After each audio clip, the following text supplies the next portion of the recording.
Dakta Radio, bijak dan cerdas. Rekan Dakta, saatnya kita masuk di segmen Perspektif Politik bersama pengamat politik dan pemerhati bangsa Tony Rosid. Perspektif Politik. Assalamualaikum, selamat pagi Pak Tony. Waalaikumsalam warahmatullahi wabarakatuh. Selamat pagi Mbak Ulfi dan semua pendengar Dakta dimanapun berada. Baik Pak Tony, Presiden Prabowo Subianto mereshuffle kabinetnya, menterinya. Apakah ini sebuah implikasi dari aksi kemarin nih Pak dan tuntutan dari masyarakat Pak? Iya, pertanyaannya lebih jauh adalah apakah gitu kan ya aksi kemarin memang ditunggu untuk melakukan reshuffle. Iya. Jadi begini Mbak Ulfi, reshuffle adalah sebuah kebutuhan, ya, bahkan tradisi di dalam proses politik di Indonesia.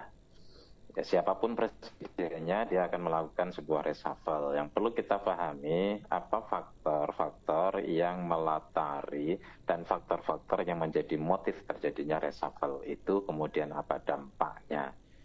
Yang seringkali terjadi reshuffle itu kategorinya itu di Indonesia ini ya, terjadinya reshuffle kabinet itu yang menjadi motifnya selalu politik, kan?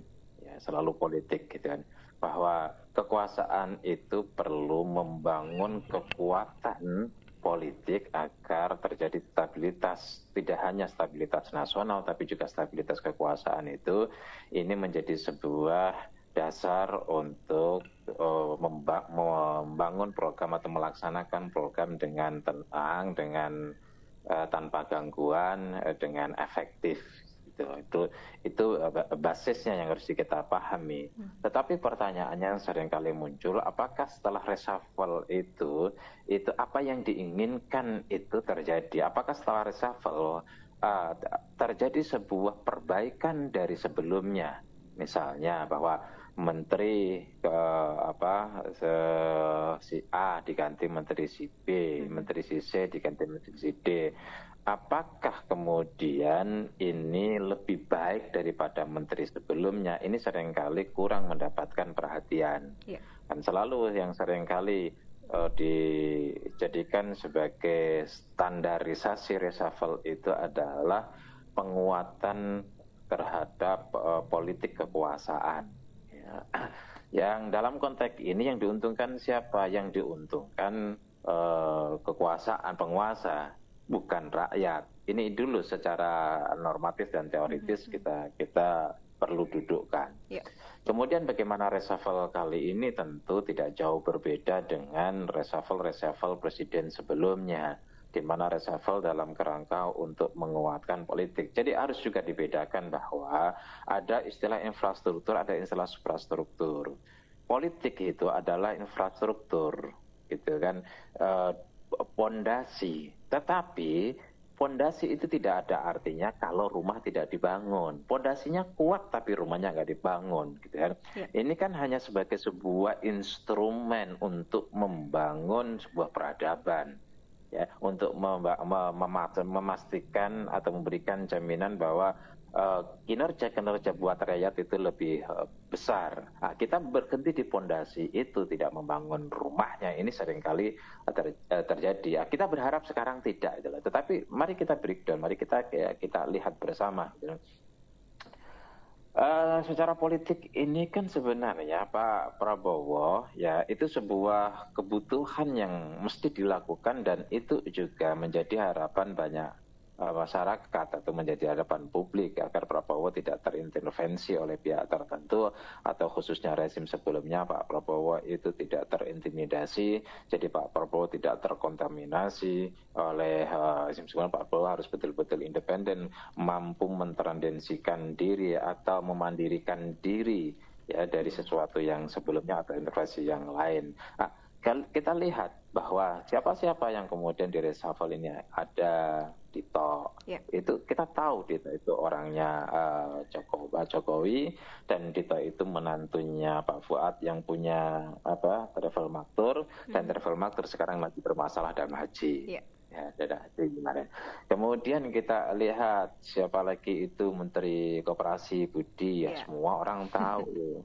Ya, kedekatan meskipun kedekatan dengan Pak Jokowi dari waktu di DKI sampai kemudian periode 1, periode 2 sampai kemudian dititipkan, bahasanya lah katakanlah mudahnya untuk dipahami oleh publik. Nalar publik kita adalah dititipkan, ini diberhentikan. Terus kemudian kita tahu Sri Mulyani.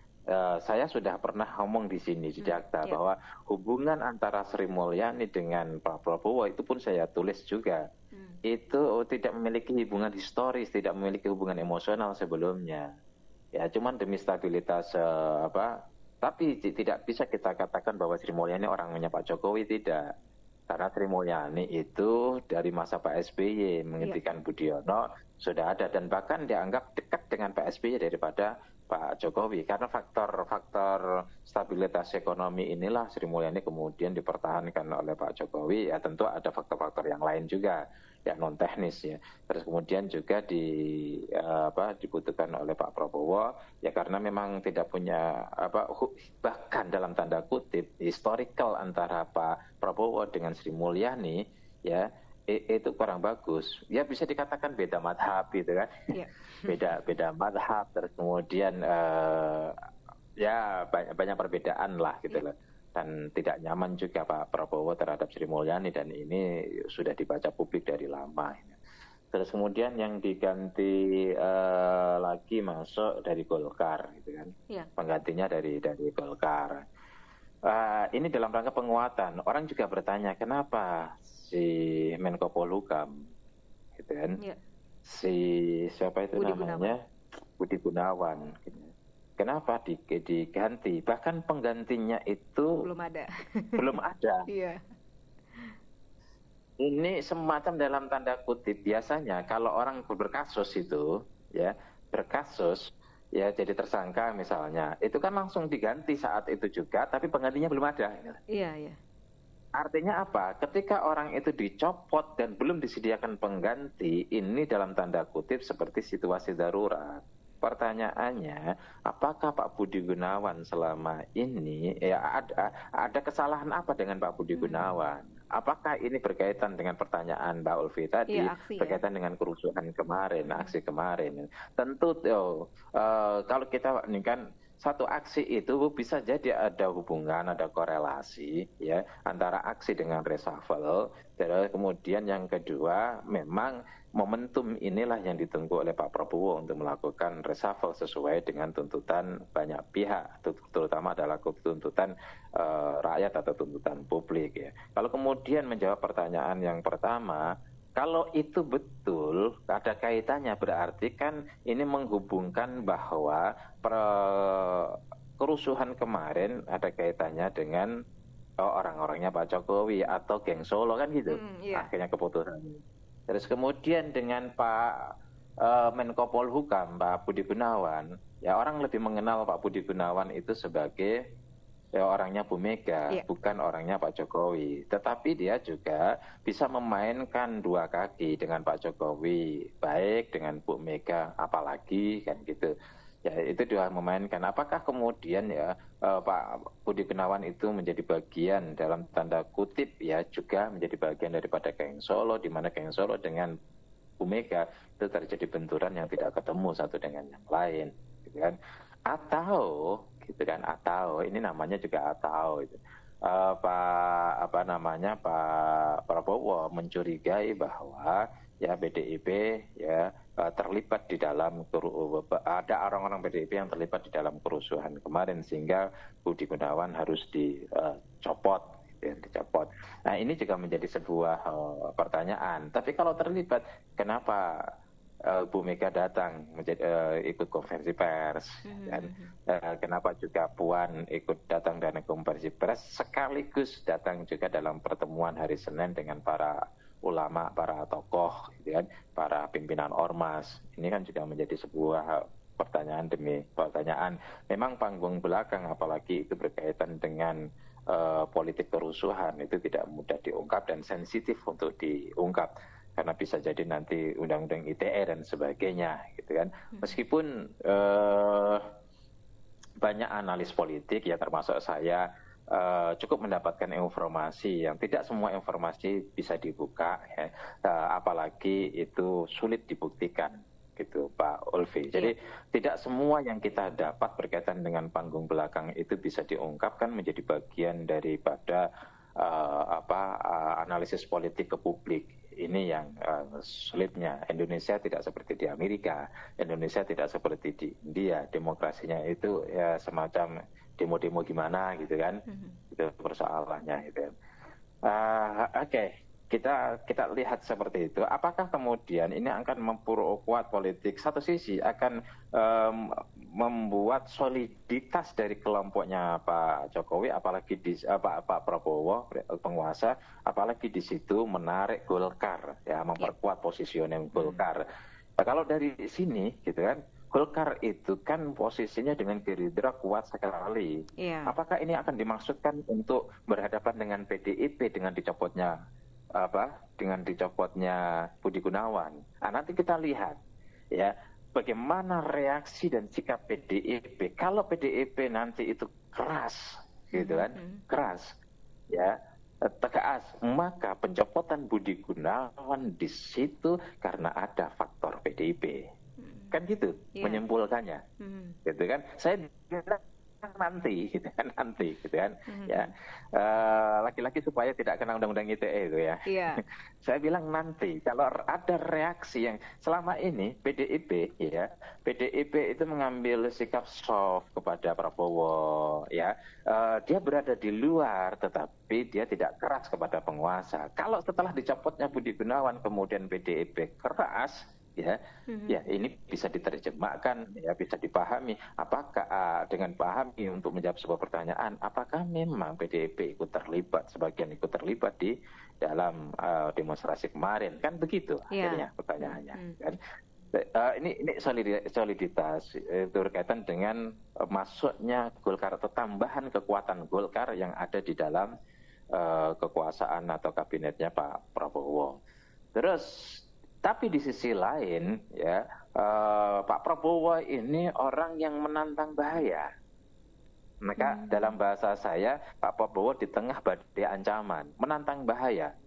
Ya, situasi ekonomi yang sedang rentan seperti ini, deflasi yang berkepanjangan hingga tahun ke tahun, bukan hanya setahun, tapi tahun ke tahun, kemudian memaksa terjadinya kebijakan efisiensi dan kemudian pertambahan hutang di depan, ini secara ekonomi rentan dan kita belum tahu dan belum membaca indikator program kebijakan ekonomi Pak Prabowo selain ganti menteri, ini kan juga belum jelas, ini juga belum memberikan jaminan ya untuk menghadapi situasi yang pre-reses ya, menghadapi hampir reses ini ya, resesi ini. Ini kan riskan ya. Sementara Pak Prabowo membangun sebuah resistensi kepada banyak pihak.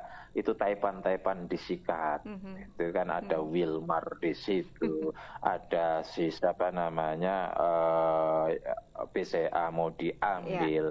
Kemudian banyak pemilik sawit yang jumlahnya sekarang sekitar 3,2 juta hektar itu diambil. Kemudian juga Raja Minyak Riza Khalid itu disikat, gitu kan? Dan begitu banyak Taipan yang disikat yang mereka sebenarnya memiliki kekuatan ekonomi yang tidak kecil, ya. Mereka punya jaringan di internasional juga tidak kecil, ya. Mulai dari bidang energi, manufaktur sampai kemudian di bidang moneter. Ini bukan sesuatu yang ringan dan ini sedang berhadapan dengan Pak Prabowo. Kemudian yang kedua, geng Solo, ya Pak Jokowi. Kalau kita boleh bilang bahwa Pak Pak Kapolri itu dulu dia ngangkat Pak Jokowi tentu punya hubungan yang sangat dekat dengan Pak Jokowi. KPK itu juga yang diangkat oleh Pak Jokowi ya punya hubungan yang sangat dekat, dan kita lihat bahwa kelihatan betul bahwa Pak Prabowo sampai hari ini tidak begitu memiliki keleluasaan di menyentuh KPK dan Polri. Makanya sampai kemudian menggunakan kejaksaan. Ini kan artinya ada dalam konteks problem serius. Apalagi juga yang juga kita inginkan ada dulu namanya Zaki Ahmad Mubarak ya, gitu, mantan Kabais, dan itu adalah ayahnya si Nadiem Makarim yang sekarang jadi tersangka. Ini juga bisa menjadi sebuah resistensi tersendiri ya, namanya juga kepada anak sebagaimana Pak Jokowi kepada Gibran kan gitu, yang sekarang sedang dikuyo-kuyo, ada tuntutan ya dari situ. Ini saya membacanya ini akan menjadi sesuatu yang menarik ke depan dalam konteks dialektika politik Pak Prabowo berhadapan dengan orang-orang yang dikecewakan, yang kemudian dalam situasi yang resisten. Ya, ini dulu.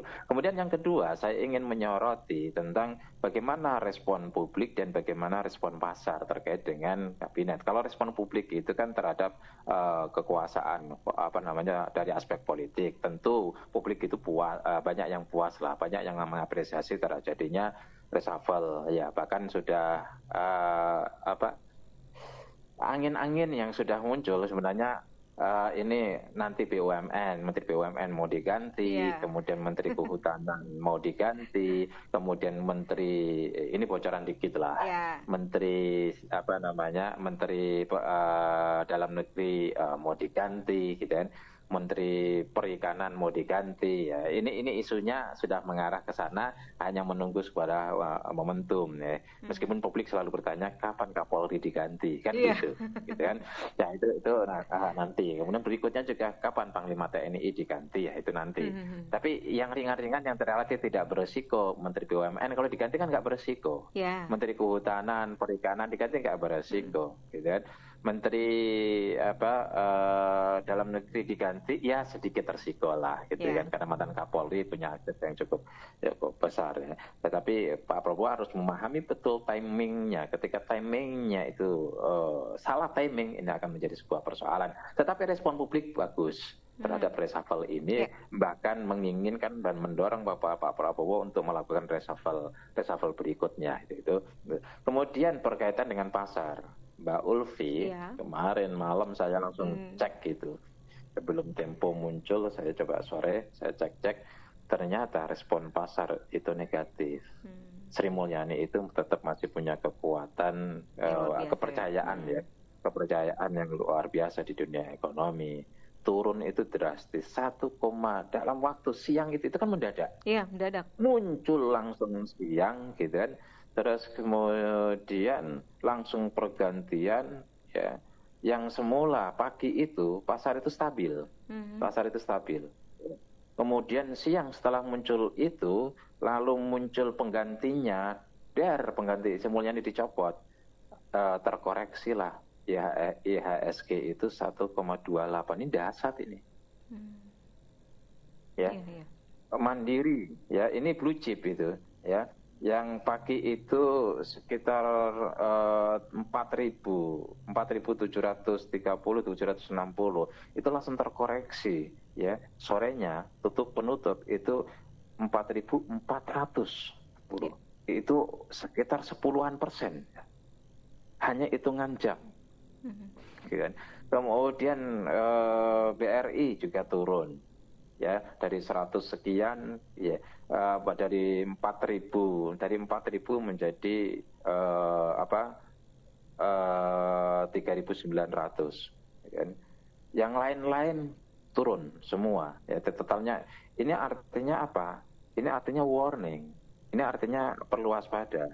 Apalagi ya, ini baru perlu klarifikasi, saya baru pagi tadi mendapatkan gitu. Ada komentar dari Menteri Keuangan yang baru itu bahwa tuntutan itu tuntutan 17 plus 8 itu dianggap ya tuntutan nggak serius gitu, tuntutan yang nggak jelas gitu kan. Wah ini lebih ngeri lagi. Ini Menteri Keuangan itu nggak usah komentar tentang itu. Ya, gitu bekerja kan. aja gitu ya Pak ya. Ini berbahaya. Iya, kerja aja soal uang, kerja aja. Yang komentar itu gitu kan. Ya biarlah menteri olahraga, nggak ada ngaruhnya itu. Iya. Belum tahu juga siapa sekarang Menteri Olahraga. Komentar, udahlah mau ngomong apa juga orang nggak dengerin. Gitu. Iya. Tapi kalau Menteri Keuangan komentar, bahaya ini. Gitu kan. Ya bahaya ini yang menjadi atau Menteri Menko ya Pratikno itu kan orangnya Pak Jokowi misalnya, terus kemudian berkomentar orang nggak nganggep gitu loh, paling orang akan bilang copot aja lah Pak gitu kan gitu, tapi nggak ngaruh gitu. Tapi kalau Menteri Keuangan komentar ini saham rontok gitu. Ini bisa jadi nanti malam itu banyak yang minum whisky, bukan karena pesta, tapi karena stres. Karena saham-sahamnya turun. Iya. Ini Mbak Osi. Jadi ada Mbak, tetapi ini akan menjadi sesuatu yang menarik untuk kita bisa pantau, kita bisa baca, kita bisa lihat ke depan, baik dalam sisi pertama dari sisi politik. Ya, kemudian otomatis juga dari sisi keamanan, ya. Jikalau ini kemudian mengakumulasi resistensinya tinggi, yang ketiga adalah dari sisi ekonomi, terutama moneter dan pertumbuhan ekonomi, khususnya moneter lah. Kita bisa lihat dari 3 variabel itu, variabel politik, variabel keamanan nasional. Ya, apakah kemudian ada demo makin bergelombang, makin banyak pemain dan makin kuat perlawanan itu, ya, atau ini bagaimana dengan ekonomi, dan ini satu dengan yang lain saling berhubungan, keamanan, politik dan juga ekonomi yang rusak bisa menyebabkan atau krisis ekonomi atau krisis moneter. Krisis ekonomi diantaranya juga dipicu oleh bisa jadi krisis pangan, beras, kemudian krisis tenaga kerja, lapangan pekerjaan, kemudian juga krisis moneter, ya bisa juga krisis energi, di situ ada Risa Khalid dan sebagainya. Ini juga bisa kita pahami. Intinya ada dalam satu sisi ada euforia publik terhadap reshuffle itu dan kemudian melahirkan sebuah optimisme, tapi saya belum berani optimis. Ya, jujur saja saya belum optimis. Tetapi begini, Pak, saya ingin sedikit memberikan clue ya, clue. Silakan. Pertarungan ini kan akan dahsyat sekali ya. Nanti ke depan misal kita tidak berharap ya, berharap, tetapi kondisi objektif harus saya sampaikan dengan sebuah konsekuensi. Ini tugasnya seorang analis politik yang kadang-kadang memang tidak enak untuk dibicarakan ya, tetapi harus dikatakan supaya bisa diantisipasi. Begini, yang saya agak khawatir itu gitu kan ya, Pak Prabowo punya historical personal ya, historical person ya. Jadi punya histori ya, tentu ya setiap manusia tidak semuanya sempurna. Benar. Termasuk pemimpin apalagi pejabat. Nah, ketika itu ternyata ada sejarah dari titik-titik histori ya. Di situ ada kasus misalnya kemudian dibongkar yang menyebabkan posisi Pak Prabowo itu rentan, posisi Pak Prabowo itu lemah, dan posisi Pak Prabowo itu berbahaya, menghadapi berbahaya yang sampai jatuh ya. Ini kan juga kemudian ya wakilnya yang notabene disiapkan untuk menjadi pengganti itu kan juga rentan. Iya. Rentannya gimana? Ketua MPR ya, ketua MPR itu adalah orangnya Pak Prabowo. Iya. Ya. Kemudian kalau di DPR kita nggak bisa percaya lah, ini MPR. Tetapi kita rakyat, gitu kan? Rakyat itu begitu gelombang kemarahan rakyat kepada Pak Jokowi hingga hari ini belum selesai. Kemarahan rakyat kepada Gibran yang dianggap cacat konstitusional itu juga belum selesai. Maka rakyat tidak akan terima juga, agak sulit untuk menerima ketika yang balik lagi Pak Jokowi dengan menggunakan Gibran. anak muda, belum teruji kapasitasnya, ya, juga masih diragukan integritasnya, kemudian menggantikan Pak Prabowo. Kalau itu sampai terjadi upaya, misalnya kita nggak berharap ya, karena potensi itu ada. Benar. Ya, Pak Prabowo itu melemah, kemudian muncul kartu-kartu truf yang dimunculkan sehingga terjadi gelombang menginginkan Pak Prabowo untuk mundur, lalu penggantinya si Gibran yang tidak diterima oleh juga publik, oleh juga gelombang massa yang cukup besar jumlahnya turun. Kita bisa bayangkan kalau itu terjadi. Sekali lagi kita tidak ingin terjadi. Ini saya ungkapkan supaya semuanya mawas diri. Semuanya itu menghitung, mengkalkulasi dengan cermat konsekuensi-konsekuensi di setiap keputusan-keputusan yang melibatkan negara ini, nasib negara, masa depan negara ini. Kita berharap semua punya jiwa kebangsawanan, punya jiwa kenegarawanan, agar tidak mengutamakan, tidak melampiaskan emosinya, egonya, kemarahannya, kedendamannya, tapi juga semuanya harus menghitung dari semua kemungkinan-kemungkinan sehingga apa yang saya sampaikan tadi tidak terjadi karena ini potensi. Catat Mbak Ulfi, ini adalah tanggal 9 bulan September. Ya, jam 7 sekian saya ungkapkan kepada Mbak Ulfi di Radio Daga dan didengarkan oleh banyak orang.